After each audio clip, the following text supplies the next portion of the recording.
Hello, what's up, guys? Welcome back. It's myself, Will, and I'm back after a little bit of a hiatus, you could say. First video since August. Hope everybody's well. Happy New Year to everybody.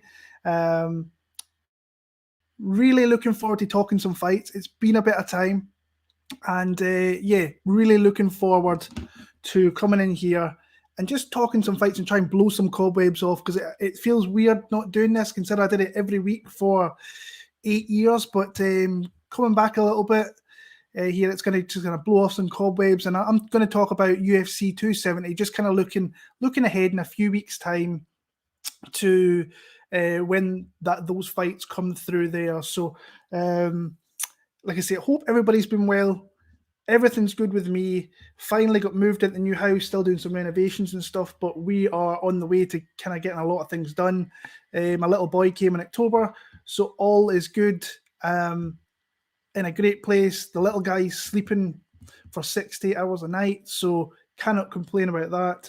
And like I say, I'm here to kind of look ahead, a little bit early insight into UFC 270, which is going to be headlined by two monstrous heavyweights in the Undisputed UFC champion in Francis Ngannou and the Interim UFC Heavyweight champion in Ciryl Gane, who's a guy I'm just kind of mesmerized when I watch this guy. He's so skillful in so many different ways with certain things. So, and obviously we've got the trilogy fight. Brandon Moreno defends his UFC flyweight championship against Davison Figueiredo, which is another great fight. I actually think, just looking ahead at the fight card and so on, I actually think it's a really solid fight card, a lot of really good fights. Some names I'm not too familiar with. Like I said, I've only watched a couple of fights for this card already. I actually have my only two bets of the year for UFC 270 already, so I believe. And yeah, looking forward to talking and going through there as well. So if you can throw a like on the video, I've got a couple of goals for the YouTube channel this year, is trying to get over 4,000 subs, 4,500 is my goal for the year. Try and grow the channel. I'm going to be doing more content than probably that I ever have going forward. I'll have my predictions every Monday. And then I'm going to see about doing another show later in the week, and then another one further on. So guys, if you're watching this after the fact, please throw a like on the video. It really helps get it out there and get more people to view. And if you can hit that subscribe button, it would be awesome. So let's have a look at this card here. Let me bring it up here. I'm just going to have a little look. And I'm just going to kind of go through some of the fights that I see. Where should I go? Should I go Tapology? It's maybe the best place to go. I'll go Tapology. I would bring it up on screen, but it wasn't shown in the Sheen.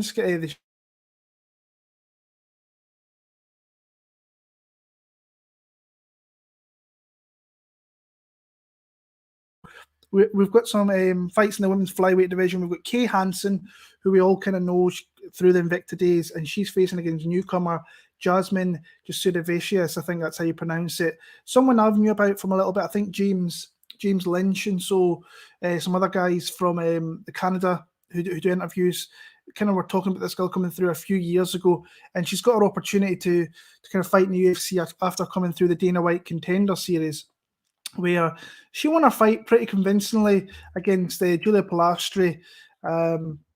Wasn't overly impressive when I kind of watched some of her fights back. I've only watched a couple. You can still see she's very green in her career, but she's got an opportunity here against Kay Hansen, who's someone that I think I bet on in her debut, and she was kind of getting beat up a little bit, and she managed to pull that submission against Jinyu Frey, I believe it was, and cashed a nice little bit there, and then she went on to lose to Corey McKenna, which is a fight that a lot of people, I thought it was a close fight. I think I kind of edged it. I think I bet Corey McKenna in that spot as well, actually. But I kind of thought that maybe Kay Hansen probably should have won that fight. She had a fight, she was supposed to fight Jasmine before. That fight got cancelled. She's supposed to fight Cheyenne Felismus now. She's changed her name. I was about to say her former kind of married name there. But yeah, like I say, this is one I've not looked into. Probably one of the last ones that I will look into in this card. I actually think that Kay Hansen's not great. So I think she's very beatable. I don't know what the betting line is. I've not really got the betting lines up here. I should maybe go and actually do that right now. Let me just bring that up. Sorry about this, guys. I should have had that up beforehand. I feel like I'm a bit of a rookie at this again, so let me bring this shiz up. Move into UFC 270. So she's a plus 200 dog. I would think Kay Hansen minus 225 for Kay Hansen. Now, I would think that Kay Hansen, that's high in my opinion. I still think she's got 11 fights, so she's kind of nearly got double the amount of fights that Jasmine has. I think that she's probably just a little bit more kind of well-rounded, a stronger one, a little bit more output. But minus 225, I don't really want any kind of spot on that there. But I'll take Kay now, but I'm going to look into Jasmine a little bit more, see if she's maybe worth a dog shot somewhere down the line there. Wally Alves against Jack Della Maddalena. I'm seeing a lot of love for Jack. And this is the guy that I kind of knew about as well coming through. I like to keep an eye on the kind of Aussie scene. I don't know why, because it's not a scene that I don't think is overly thriving. But he's a guy that I have heard about. I think it's Sean Bitter that's on Twitter. He kind of spoke with this guy a few years back, kind of opened my eyes to him a little bit. Came through Eternal, which is where kind of Casey O'Neill and that came from. And it's kind of beat who's been put in front of him. But guys that like 6-2, 7-2 records, 2-0, 4-0 in the last kind of 3 years, and then he fought on the Dana White Contender Series, which was a little bit of a banger against Ange Louza. And there's a lot of love for this guy, and he's minus 200. I think there might be a little bit of value in Wally Alves in this spot, because I think that he could be fighting for his job this fight or relatively soon. You know, this is the guy that for the first round, he's a killer. If you don't kind of mind your P's and Q's with this guy, he can be hanging off a neck. He can be tapping you out. I have seen Jack been taken down a few fights, and that can kind of maybe lead to some spots here that if Wally Alves can get to those spots, could potentially, I think that's where he has to kind of take the fight, honestly. I think he has to try and be dominant with his jiu-jitsu and some of his grappling. I think on striking, if it stays kind of longer now, not saying that Wally's bad in his feet, because he throws a lot of strikes, but he is open to kind of gassing. He is open to being taken out himself. And I think if he kind of stays in there and he gasses a little bit, I think this guy could put it on him. So as of right now, I'll be looking kind of closely at Wally Alves. These odds are like plus 163 here in the UK. Might be different somewhere else. But for a Contender Series guy to come in as a minus 200 favourite against a grizzled vet like Wally Alves, who's got some decent wins on his record, when he shows up, can look like a destroyer, but sometimes he can get taken out relatively easily as well. I think he's coming off that big win over Muna Lizez, because I was drinking the Muna Lizez juice there. Jeremiah Wales, of course. Yeah, so I forgot about that one. But I like him as an early kind of dog. But like I say, this is like 3 weeks ahead of schedule. I need to kind of look into them a little bit more. I'm still trying to look into next week's card as well. So, yeah, I don't mind Worley in that spot there, honestly. Kind of loser leaves town match up next in the women's flyweight division. Oleana Patello against Ji Young Kim. Both girls fighting for their job here. I think that Ji Young Kim, I thought she fought a very spirited fight last time out against Molly McCann. I just thought Molly's dogginess was going to be enough for her in that fight, and it really showed to kind of come through in that spot, honestly. She was kind of landing some strikes. Molly McCann's defense is not overly great, obviously, and you can get her, especially with the long reach that Ji Young Kim has. But she's a girl who will have advantages here. 5-inch reach advantage. It's a smaller girl by your kind of height metrics here, but she kind of lands at a far higher place. But she does absorb more strikes, so that's pretty obvious. Then her takedown defense is 40%, where I think that if Patello can get this to the ground, which she will have a big advantage of, if she gets it down there and can stay there, I think she can probably catch a submission. Betting lines in this one early doors are Patello is actually the underdog. I kind of thought that would maybe switch a little bit. Don't know why I thought that, but she's like plus 125 as a dog. I kind of lean Ji on Kim a little bit, but it's kind of 50-50 fight, and both girls are probably fighting for their jobs. So I don't think I'll be kind of going anywhere near there. One of the things I want to try and do is pick my spots better for 2022. Try and win some bets. Didn't really finish the year off that great betting wise, and actually had a loss for the year, -7 units, which kind of sucked from October, from pretty much when my kid was born, kind of went downhill. But the last couple of events that I managed to scrape some back. Tony Graveleg and Simon Oliveira. Don't know a hell of a lot about this Oliveira outside his Dana White Contender Series fight, which I seen him fight back in the summer, or the late summer it would have been probably there, against Jose Aldo. It was a very, very close split decision fight. I have seen this guy before, way back in ACB when he fought Ari Farias, and he lost a unanimous decision there. But that's the only kind of fight I've seen of him. I'll need to go on the tape index, go and have a little look, and see what this guy's kind of all about. I've seen a lot of guillotine chokes on his record, so he might be one of these guys, if you get him caught in that kind of position, then you could be in a lot of trouble. And you've got Gravely there, who I think is a pretty decent fighter, comes out American top team, fights kind of close in fights, but is someone that, again, I kind of struggle with him gassing. He's fought a lot of good guys kind of throughout his career. When you look at his record, I think I'm actually getting this guy mixed up with somebody. Who am I getting him mixed up with? Yeah, Patchy Mix. So he's fought some decent guys. Who's the guy that faced Brett Jones? I always get these two mixed up. I don't know. Is it Jones or Johns? Miles Johns. That might be who I don't know. But coming off a loss, got caught with a counter hook against Nate Maness. Kind of heavy, come forward, puts it on you, looks to really grind it out. And like I say, he's facing a kind of newcomer here who is someone that obviously is very, very proficient with his submissions, something that you have to really keep an eye on. Tony Gravely is a guy who's, like I say, he's not great with his striking. He kind of uses his striking to lead to takedowns, and he does it fairly proficiently. He did against Burchak before getting the knockout there. De Freitas, I think he got numerous takedowns in that one, and that's what he does. Brett Jones, he did fight Brett Jones. I was kind of wondering there why I was getting myself mixed up, but I like Gravely in that one there. But like I say, I've not watched a hell of a lot of Oliveira, and like I say, if Gravely is going to use his wrestling in this fight, then he could potentially open himself up to getting caught with a submission. So I kind of lean Tony Gravely in that one early on there. Moving on, Viviane Araujo against Alexa Grasso in the flyweight division. I've got a bet on Alexa Grasso. I got it -130. I think she is sitting far higher than that now. Let me bring that up. All odds.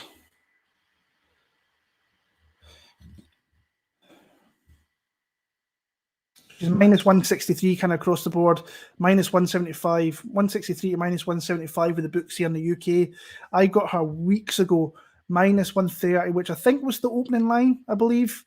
Don't know if she was any lower than that, but I saw it -130 on the kind of Bet365. Then I saw it -138, and I just love this matchup for her. I think it's predominantly going to be a striking affair, where I just think that Alexa Grasso is far more tenured, and that's what just better in general. I've always had a soft spot for Alexa Grasso. Lands a lot of strikes, also can defend a lot of strikes. Araujo gets hit a little bit as well. She's very open. She can kind of gas a little bit, and but she has great takedown defense. But I don't think Grasso's going to be coming out here and shooting double legs. It's something that she doesn't do. She is a boxer by trade. Loved this girl in Invicta back in the day. Her and Aldana are some of the ones I used to love watching in Invicta. They came through there and looked great. She's coming off 2 wins. I bet her against Macy Barber. Loved that fight for her. Very, very close. She was landing at will with her strikes. Did get taken down a little bit, which is something that always happens. I mean, the Sparza fight, Tatiana Suarez, obviously, but their girls are kind of a lot higher caliber fighters with their wrestling. But if you get a striking matchup, which I believe that this will kind of be, you kind of got the Muay Thai against the boxing. I just like Alexa Grasso in this spot. I think when you give her these type of matchups, like Karolina Kowalkiewicz, who's to be fair, she was kind of at the end of her tenure, then she was done. So she was a kind of bit of a punching bag for Alexa Grasso in that fight. Ji Young Kim, like I said, she strikes a lot, but she also gets hit a lot. I mean, Grasso, I think, even broke out a takedown in that fight there. And then you got Barber, who I still think can be a good fighter, but I still think she's got a lot of work to kind of do to kind of move herself forward. But she's still young in the game. I like Grasso in this one. Like I said, Araujo, she's been a surprise since she went to UFC, because I thought she, especially when she came in, I think it was at 135, very short notice. She came out there, got a knockout in the third round. Since then, she's went 3-2 with losses to Jessica Ai and Caitlin Chukagian. Beat Roxanne Modafferi, beat Montana De La Rosa. I mean, she can get takedowns as well. Let's put this here. Like, she's got takedowns in pretty much all of her wins. Araujo is decent there, but I just don't think she's going to be able to get Grasso down and keep her there for long parts of that fight. I think if I was her, I'd be trying to use the striking to get the takedowns and kind of go from there. But I like Grasso. I've got money on her straight off there. So looking forward to that fight. Like I say, I'm a big Grasso fan, so looking forward to that one. Matt Frevola against Gennaro Valdez. Valdez is someone I really have not seen yet. So I'm looking forward. I always like looking at new fighters when I get the opportunity. But like I say, I'm kind of looking ahead a few weeks here to this. And I've been doing that over Christmas, trying to kind of get a head start with everything there. And like I say, I'm just looking up here, and it's like second round win over Patrick White, who's a 9-1 guy then. So Matt Frevola, we all know what kind of he's about. He comes forward, very aggressive, but he can be flatlined if you can catch him with the right shot. And that happened, I think it was Terence McKinney who caught him last time. I actually thought the guy fought an absolutely really good fight against one of my hottest prospects in the sports, in Arman Tsarukyan. I don't think Tsarukyan looked his best in that spot. I think if he was at his optimum, I think he blasts through Frevola, but I think he had a weight cut miss, which affected him, obviously. And then Tsarukyan's just so well-rounded. He's going to be my dark horse to win at the top 5 at lightweight this year if he can get the fights. Because I think he will win some fights, but he needs those step up in caliber opposition guys to get him to that top 5. I believe he can get there. But like I say, he's lost a couple of fights as Frevola, so he might be looking at this one thinking must win.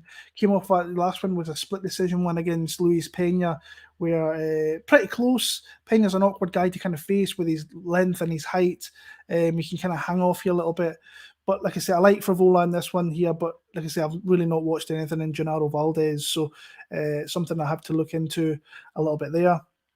Michael Morales against Trevin Giles. Now, I've never been a big fan of Trevin Giles, but the guy just knows how to win fights in the UFC, and especially the judges seem to love him as well. Police officer out there in America, coming off an L to Dricus du Plessis where he got caught. And that's what can happen with du Plessis. He's got such big, heavy hands. He's knocked out better fighters than Trevin Giles.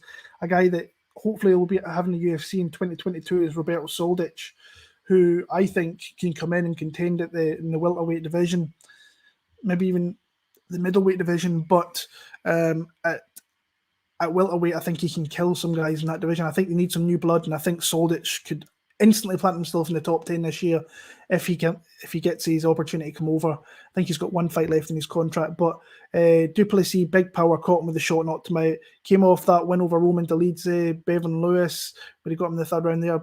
Narrowly got by James Krause there. He's the guy that just does enough.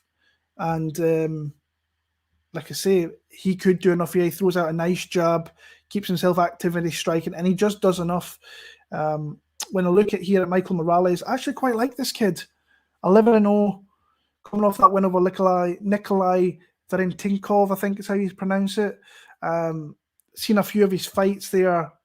I want to say I've seen this guy maybe a year ago on like his EMMA, but I've seen it on YouTube. I don't know how I came across him, but against Bastidas, I think it was, and was pretty impressed with what I've seen. I mean, good punching power, good striking, can get a little bit flat-footed at times, but I've seen his record there that he can submit some people. So I actually quite like Morales, and I actually think he's the betting favourite in this one, because I thought I might get a decent line on this guy, but I'm going the wrong way.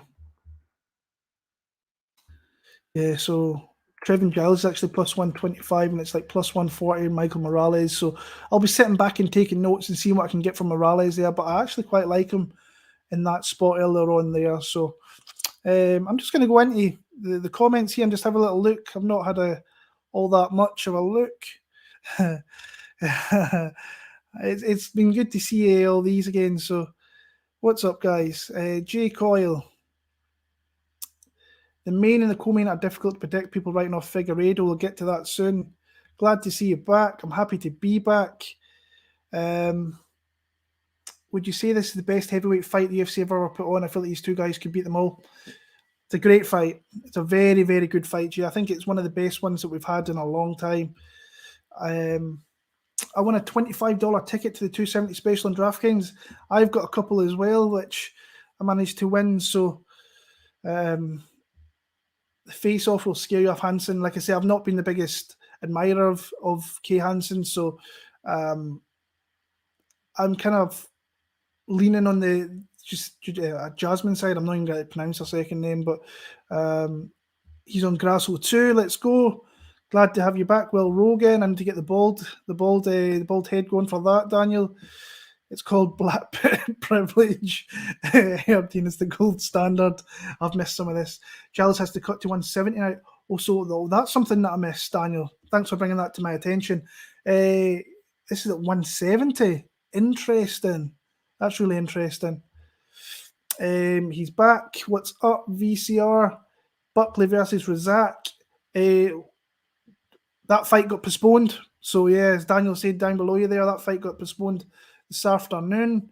They'll try to reschedule it from what I'm hearing. So, yeah, that's where we're at with that. Let's move back onto the card here. Where are we? I'm Trevin Giles for some reason. There we go. Cody Stamann against Said Nurmagomedov. This is a really fun fight because I don't think Cody Stamann is an easy out for anybody in the UFC. I really don't. I think that he's a very solid fighter who you can see he never looks outclassed by anybody. Might never reach the upper echelon to that of a stacked division. Let's get out there first of all as well. But he's small for the division, like by bantamweight standards. I think if he was to lose some of the mass, I think he could make 125 and he could be a bit of a problem down there. Great record, 19-4-1. Fought great guys.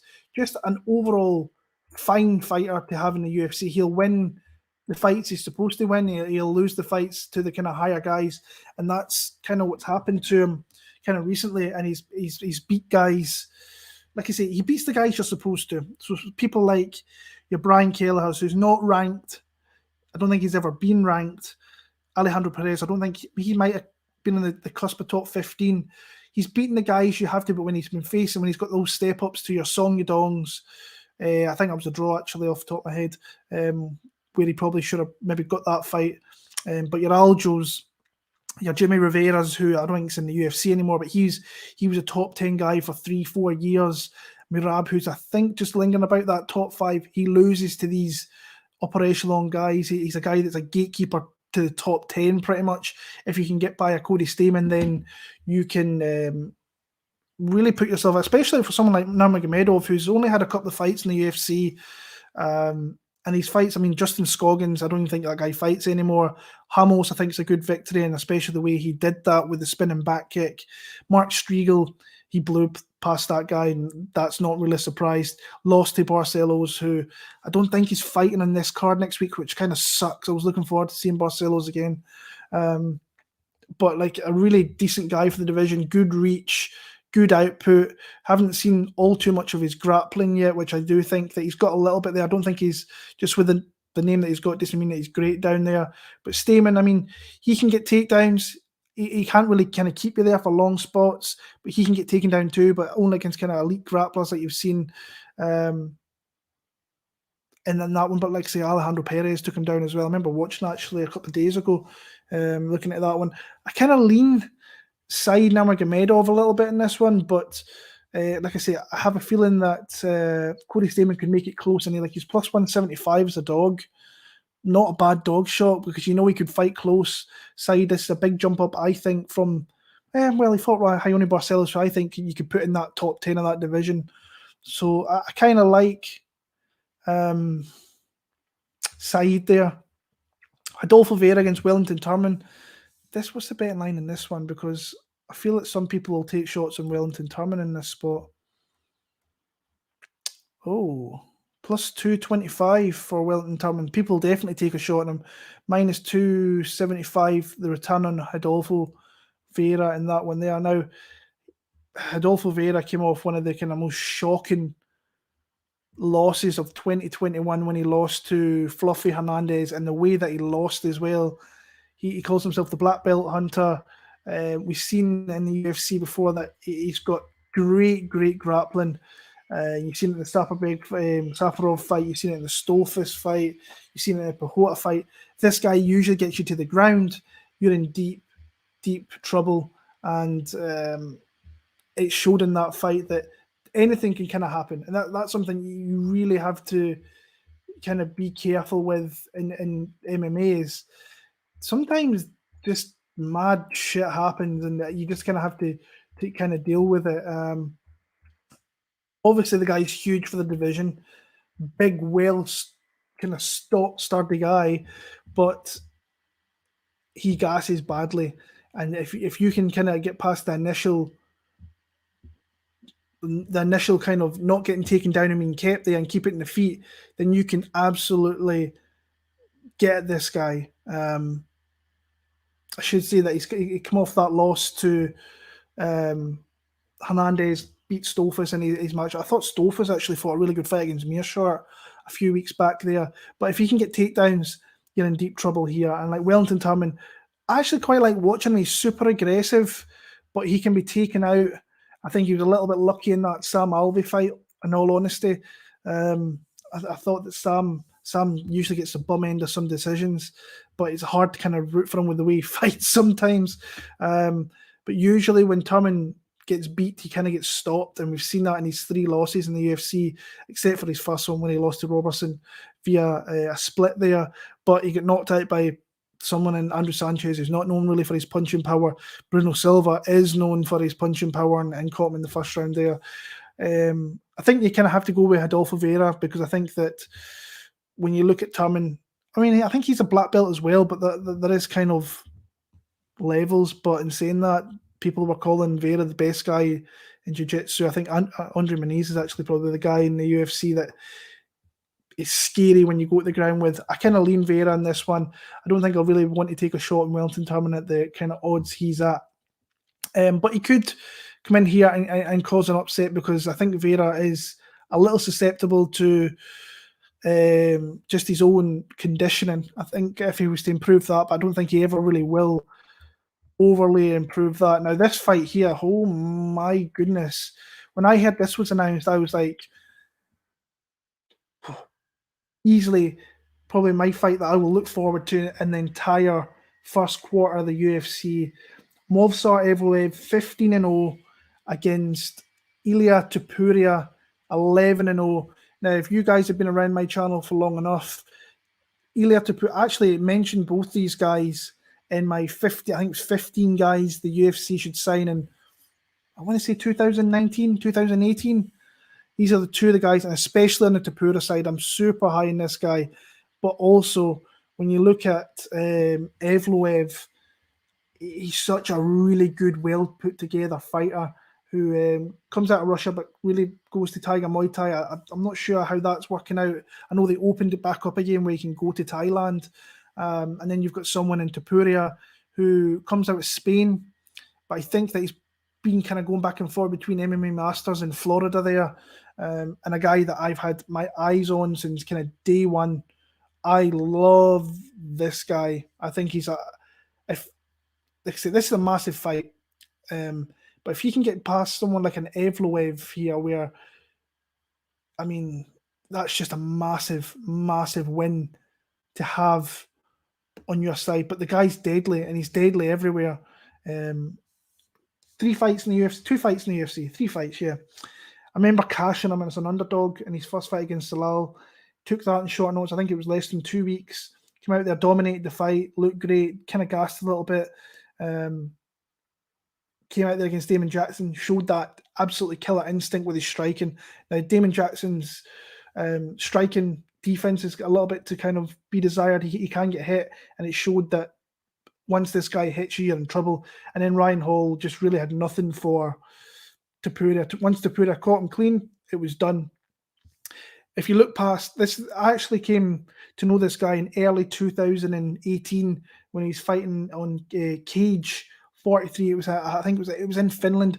And one night I was just watching, and I saw the streamer. I went and clicked on it, and he was fighting there. Next fight, he fought in Cage Warriors.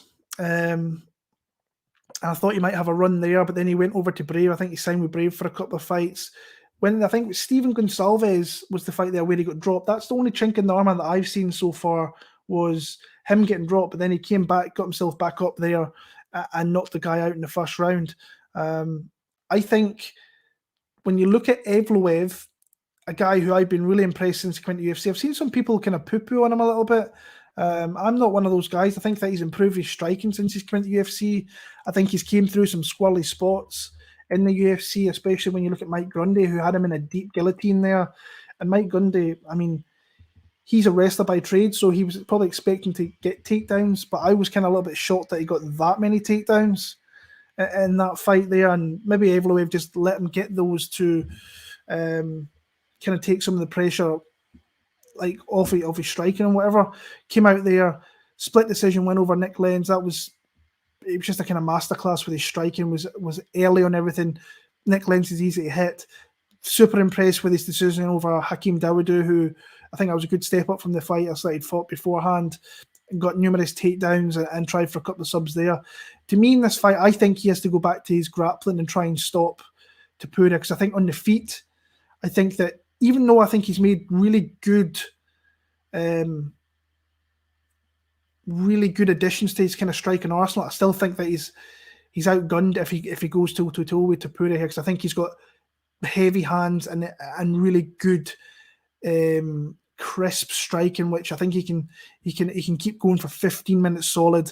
I think Topuria is very dangerous with his submissions as well. I've seen him wrap up some guys and some things there.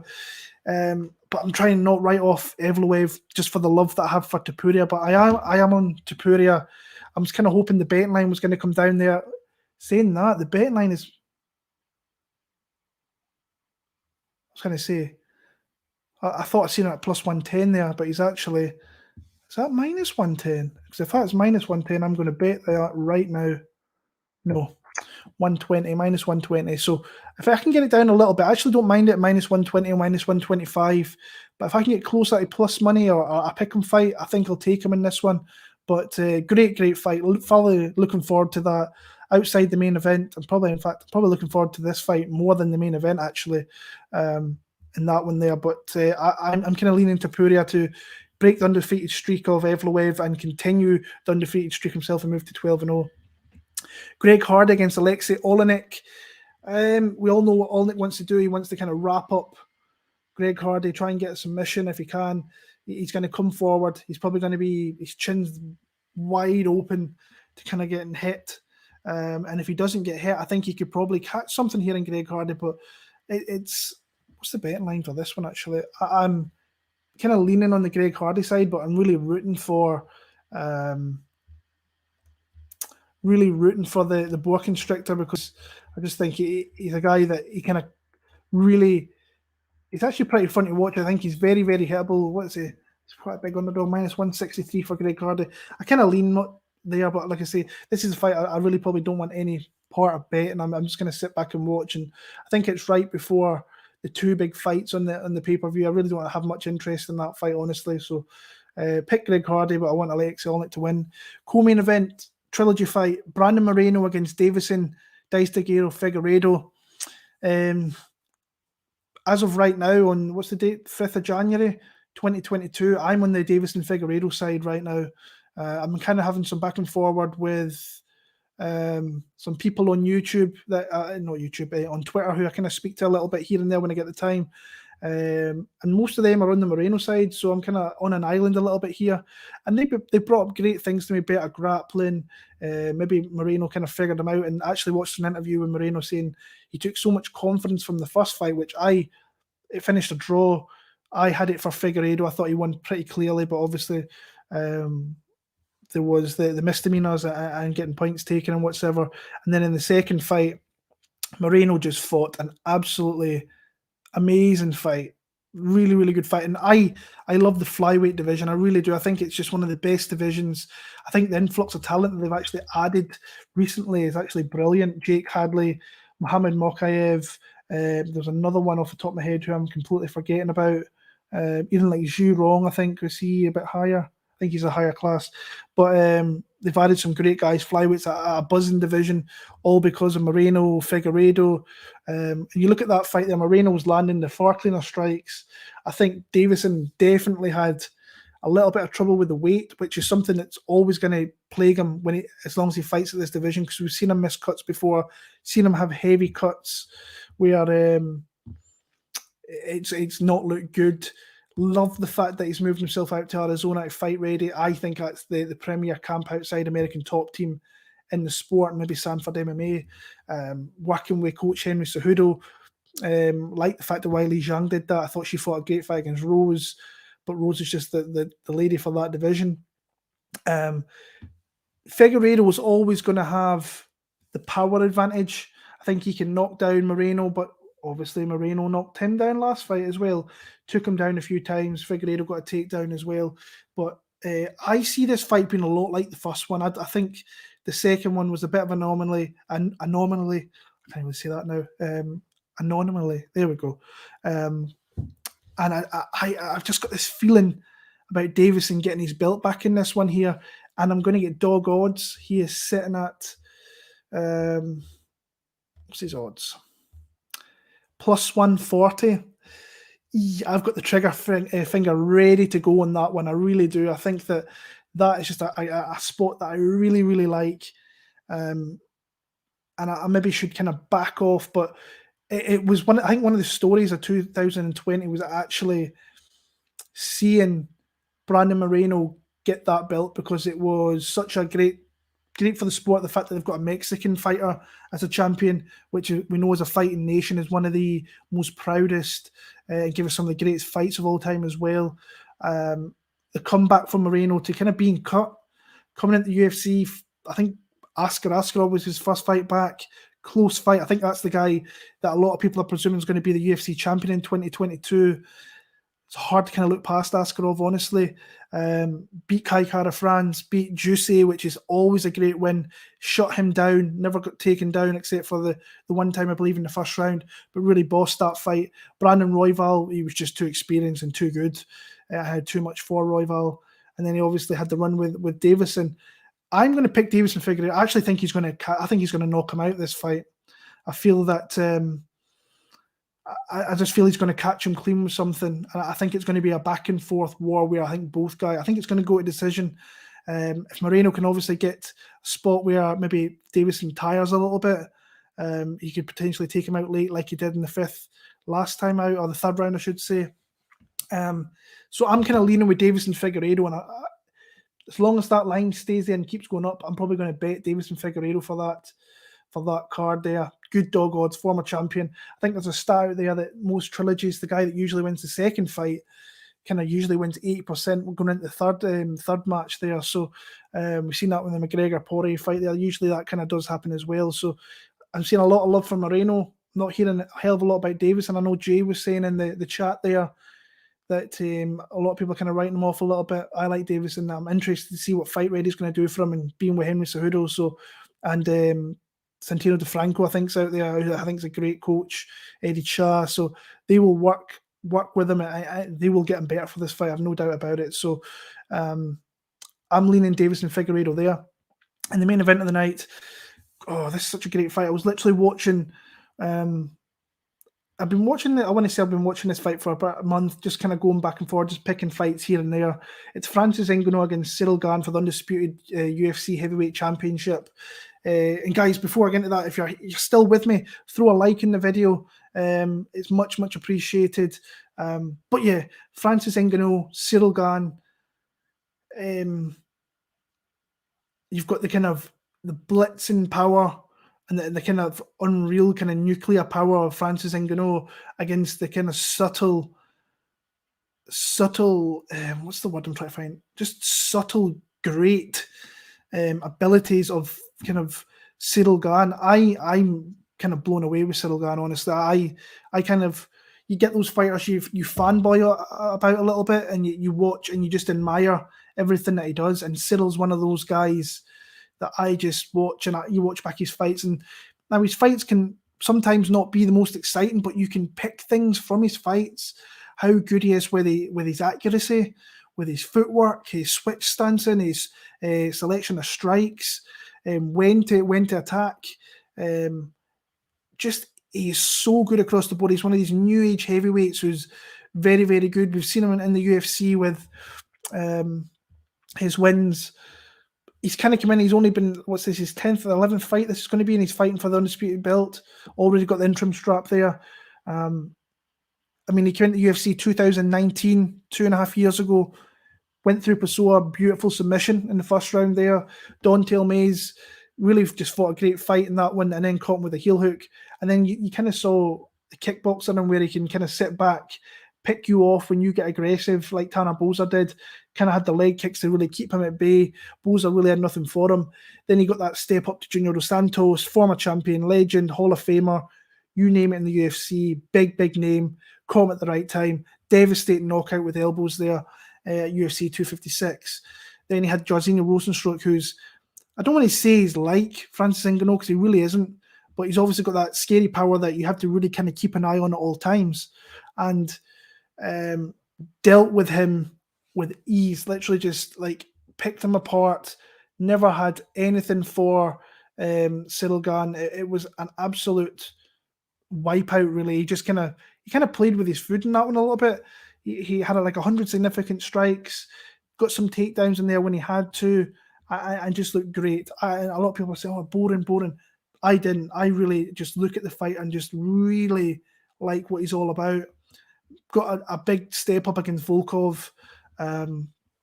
Again, shut him down. He did get hit a little bit more than I would kind of like him to, but Volkov really hasn't got the scary knockout power to really hurt anybody like Gane. And then the Derek Lewis fight was just, I watched that before I came on here.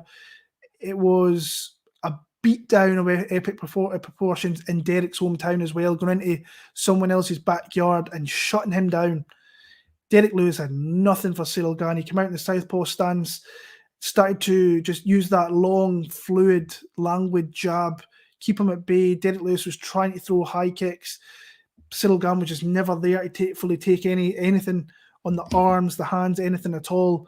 And then by the time it kind of got in the middle of the second round, he was again playing with his food, backing him up. Derek tried to take him down a few times. His hand positioning in the clinch was beautiful, turning him off against the cage, and then was really just picking him away with a jab. And Derek was like, oh, he poked me in the eye, and it was just a beautiful long jab he was catching him with. Came into round number 3, showed that footwork, showed the power with the low kicks. I think every low kick that he threw, it just landed. And then once he hurt Derek, he flurried on him, was throwing these massive windmill punches to the side. Surprised he didn't get the stoppage there, but once Derek started covering up, it was just the end there. So the way you kind of have to really break this down is, and I should say that I've bet Ciryl Gane. I bet him inside the distance against Derek Lewis, plus 120. I beat him. I think I bet him in one of my favourite prop bets is rounds 4-5 in decision against Volkov. Bet him there. I think I had him in a parlay as well. Jairzinho Rosenstruck was another one that I really liked to win in rounds 4-5 and by decision. I think I probably bet him on some of the other ones, but I've not looked back that far. But when you look at this fight, it's obviously the power of Francis Ngannou, who it's mesmerizing. And if you stand here and you haven't got the facilities to kind of get out of the way of this guy, you're going to be in deep shit. And it showed that in the Miocic fight. He really made big adjustments and stopped some teams in that fight. He got a takedown against Stipe, and then it was just the kind of writing on the wall. And once this guy gets you hurt, you've really got no hope of kind of coming through. The only time I've really ever bet Ngannou fight was the Stipe, the first fight. I bet Stipe, picked Stipe in that one, and I think I got plus 163 on Stipe, but you've seen the improvements there. I think I will mention that Coach Fernando Lopez is a former coach of both these guys. Obviously, they're former teammates. There is sparring videos of these guys, or just doing some techniques together. Ngannou's got like a 2-inch, I think it's a 2-inch reach he's got on Ciryl Gane there, but I think when you look at both guys, it's just martial artists. I think Ciryl Gane is light years ahead, honestly. Everything I see, from footwork to ability, picking his shots, to the oblique kicks, to getting takedowns, submissions, long jab, picking his shots right with hooks, hand positioning against the cage, body positioning, just angles. I just think he's the better fighter, but Francis has just got that absolutely undying. I should say Fernando Lopez is one of the best coaches in the world. I think he is phenomenal as a coach, and he comes from a great gym that's aspiring, like moving up into the kind of operations of being great gyms, an underrated gym there, the MMA Factory in Paris, France. But like I say, if Francis can't catch this guy with his power, now I think his power obviously will stay there for the majority of the fight. But the last time he fought anybody with any real kind of big knockout power, he knocked him out fairly quickly in Rosenstruck, who's a guy who was going to kind of catch him there. But he's got the Derek Lewis fight there when he might sit back a little bit, and that's just, I'm not watching that fight ever again, because I said a couple of years ago I would never watch that fight again. I still haven't. To me, I love Ciryl Gane in this fight, and I've already bet him in this one here. I think that Francis always, for as long as he stays in the fight, is always going to be scary. But I've bet Ciryl Gane, and I went back to the well with the rounds 4, 5, and by decision. Now, in heavyweight fights, that's always a little bit risky because these guys can stop you at any point. But I got plus 240 to win in rounds 4, 5 by decision. I think this is how it's going to play out. I think Ciryl Gane is going to, I actually think he's going to, I think, and this could come back to bite me in the ass, but I think he's going to school Francis Ngannou. I think that Francis is just going to be windmilling punches, hoping to catch him with something. Could do it, absolutely could do it. But I think Ciryl Gane eventually, once he gets, I think he wins the first couple of rounds. I think that Ngannou is going to start getting desperate in those mid to late rounds. If he can get into 4 or 5 in decision, I think the knockout is live, because Francis might come forward and maybe take a shot and go down. And Ciryl as a heavyweight with some power could maybe put him against the cage, land elbows, whatever it may be, maybe get a submission if he gets him to the ground. But I love that bet at plus 240. Rounds 4 or 5 by decision, and I've got Ciryl Gane to kind of win this fight here. So really looking forward to the pay-per-view, the first one of the year. And I've got 2 new champions in Ciryl Gane getting undisputed belt, and I've seen I've got Davis and Figueiredo to come out here and beat Moreno and getting the belt. Go back into the chat and see what is going on. Let me see. I might be going back a little bit here, guys. So just want to say hello to everybody again there, because it's Jason C. What's up?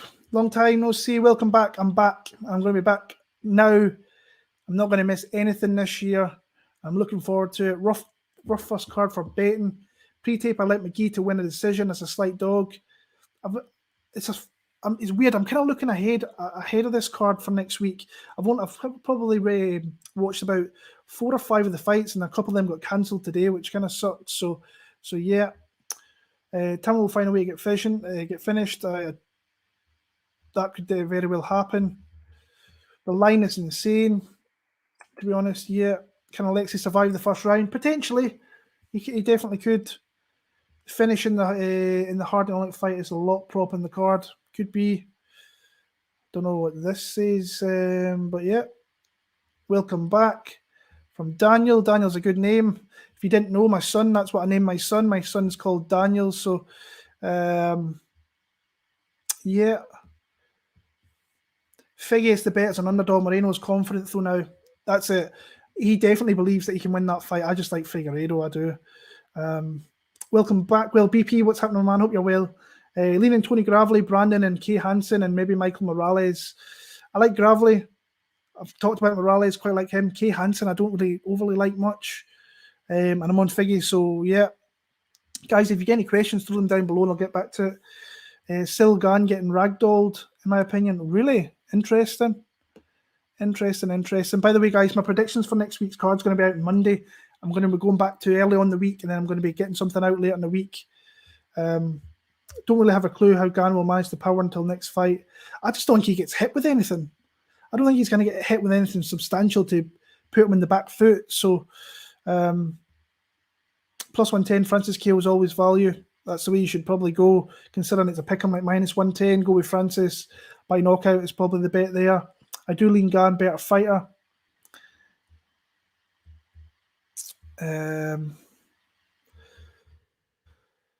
In the big cage, that's something there. If it was in the wee cage, it could be a bit different there. So, Joey Cruz, what's up, my man? Hope you're well. Good to see you. I hope everybody's good, guys. If you could throw a like on the video. I was only going to try and stay on for 30 minutes, but I've thoroughly enjoyed talking fights. I've missed talking fights on the regular here. I'm going to be hopefully appearing on some shows, other guys' shows this year as well, having some guys coming onto my channel and doing some things there. I've been speaking to a few guys about it, so look out for that. How's the dog, Ginge? Fast asleep in the bedroom with the missus and the kids, so all good. Wasn't aware Giles at 170. No, I did not know until someone mentioned in here either. So, did you talk about Evloev to Topuria? I did, and I've got Topuria. You've got Evloev. I'm a fan of both guys. I'm a massive fan of Topuria. I think that he is the real deal. Actually, I think he's got an opportunity to go high in that division. I kind of do believe that with Evloev. I think we've seen a few more things in his game that you can maybe pick at a little bit, but this is a big fight for Topuria. I'm no UFC pro. I just think Francis gets it done. Nobody's a UFC pro in this. Like, I just love talking fights, and I don't have enough people in the real life to talk about it. So coming on here and doing that is the best way for it. And like I said, the one thing I want to do is I want to give a shout out to. I've been away since August, and I had the opportunity when I've been feeding the kid late at night. I'll throw on YouTube on the TV, and Die Hard MMA podcast is on there, or MMA Lock of the Night, who I think has been killing it with his Friday night show with the guests that he's had on, best fight picks. I think he's going to have a big year this year. People like Tajik Bey, who I've seen out there doing great things. The GOAT, as I keep seeing people call him. Luke, who does his, I can't remember his Twitter handle, SWR Bet, and I think it is. Sparring with Reality, that's it. Great guy to listen to, great better. Lucrative MMA, Aziz is there. There's a whole host of guys. I'm probably missing out, guys. I really apologise. It's awesome to see so many predictors, guys coming through, making predictions week in, week out. I'm very, very happy that I've loved to kind of, because back in the day I was the only one doing this for a little bit. There was another couple of guys, but they kind of disappeared. I've stuck about. This is year number 9 as of next week. I've been on YouTube for 9 years. It's kind of crazy. Since then I've moved house, had kids, you name it. I really, really enjoy doing this. I'm happy to be back. I really want my channel to grow more. I want to do more. So I actually don't want to work all that much, because I work so hard outside of here doing things. I'd like to kind of scale back, do more on here. I might be setting up a Patreon to support me to maybe do more things. I would love to do things with guys. Someone's saying in here, Nick Alexander, one day you'll be able to talk fights with your son Daniel. I'd love to do things like just bringing guys in the chat there. Come on to StreamYard here. I'll invite you in, talk fights, see what you guys are saying instead of doing it in the chat. How's your partner? John's great. I haven't really spoke to him all that much. But me and him are done with MMA Huddle. He's got things. I've got a family. I kind of stepped away from here. I'm back now. And John's doing his own things. But I'm sure you'll probably see him on here on some things. The OG, appreciate that. Long time sub of the channel. Great to see you back, man. Hope you and your family are great. It's amazing. It's been a really difficult couple of months with moving house and having another kid and having no sleep and this and that. But those are the breaks. But kid's doing great. I'm doing better. I've had some rough times kind of recently with certain things, but I've came through it. I'm really happy to get back on here and do this here. So guys, before I go, thank you for the chat there. It's been buzzing. Throw a like on the video. If you're watching this after the fact, hit the sub button. Throw me a like on there. I'll be back next Monday for my UFC Vegas 46. Giga Chikadze against Calvin Kattar is the main event there. I'm actually going to go watch a couple of fights before I go to bed. Much appreciate all the love. Until next week, guys, all the very, very best, and enjoy the fights when they come around. So all the very, very best.